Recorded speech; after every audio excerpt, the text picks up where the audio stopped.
Parkland show.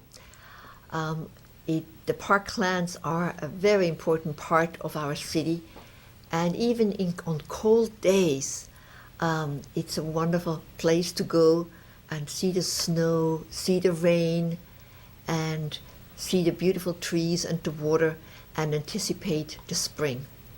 And I have with me today a guest that will be talking about anticipations of things to come in the spring.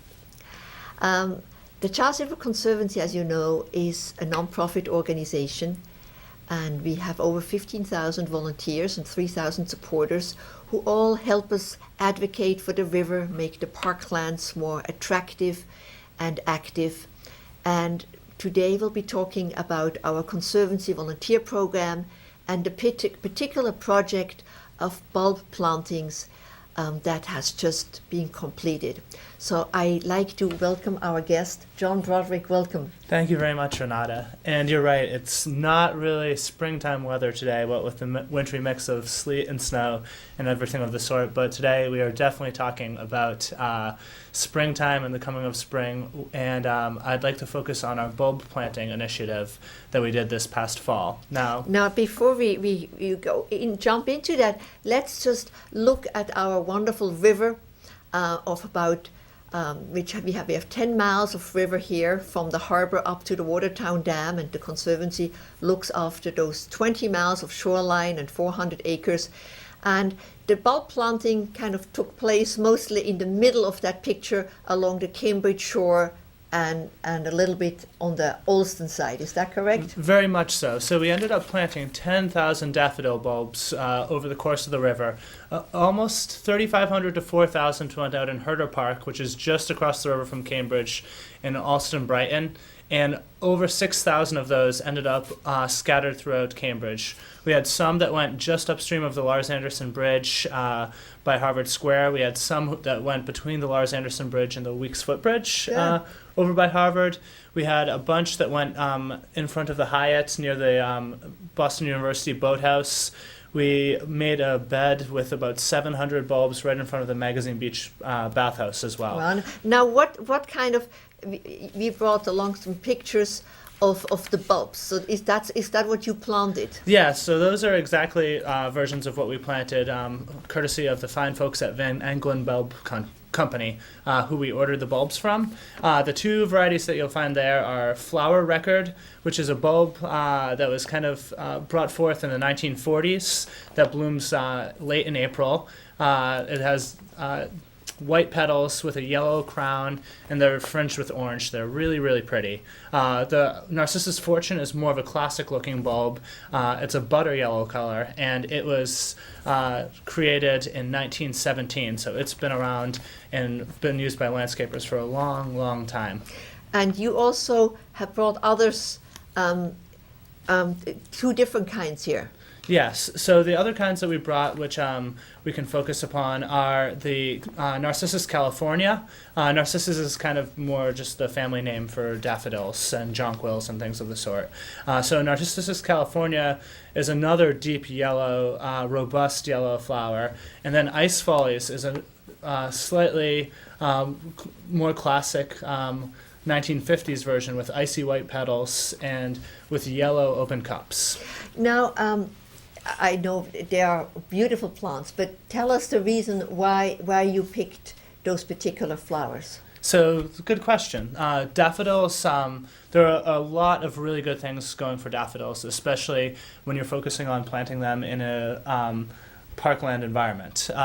Daffodils are naturalizing, which means they'll bloom year after year after year.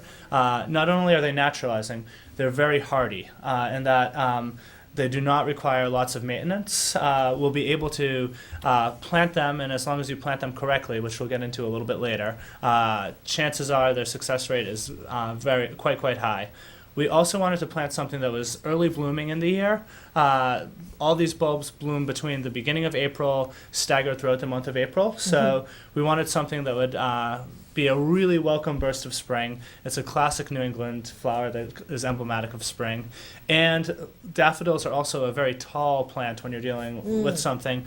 You could also do with crocuses, bloom quite early in the year, but they usually grow 2 to 3 inches high, whereas daffodils grow 18 to 20 inches were the breeds that we grew. So they'll shoot right up and they'll provide a really welcome burst of color.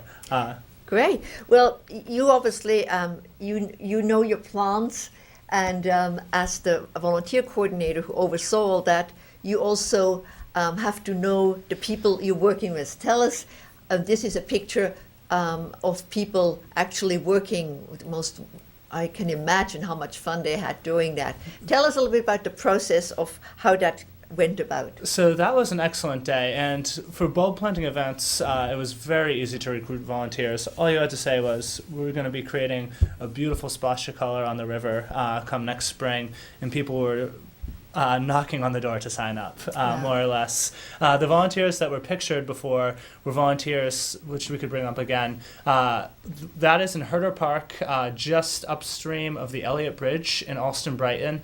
And those folks are all folks from Bowdoin College alumni, Harvard University graduate schools, our own Conservancy volunteers, Boston University Law School. I know I'm naming a lot of groups, but there were about 50 people out that day, so I don't want to miss anyone. And the last group that was out were students from Wentworth.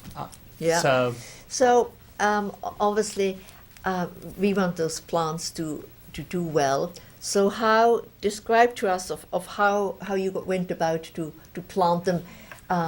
Start with maybe your interaction with the DCR, the owner of the Parklands, of how did you do the planning for that? Okay, an excellent point. So in speaking with the DCR, they were incredibly helpful in helping me choose where good locations to put the flowers. Sensibly, they thought that they'd look really good right on the riverbanks with a nice, beautiful blue background of river. It would be a great contrast of color. And they were also very suggestive of other places to create beds. They thought that it would be a really welcome site in front of the Magazine Beach Bathhouse, which is located right on Memorial Drive near the Starbucks and the Trader Joe's, just upstream from the BU Bridge. They thought it would be a really nice addition to plant about 700 daffodil bulbs in the front of there.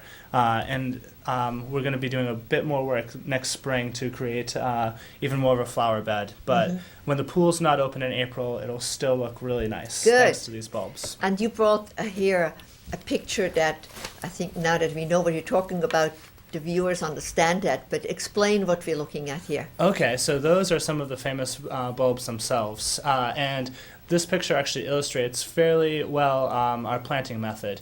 Now, when you're planting maybe 25 or 50 daffodils in your home garden, you can kind of dig individual holes for them and place them in and everything of that sort.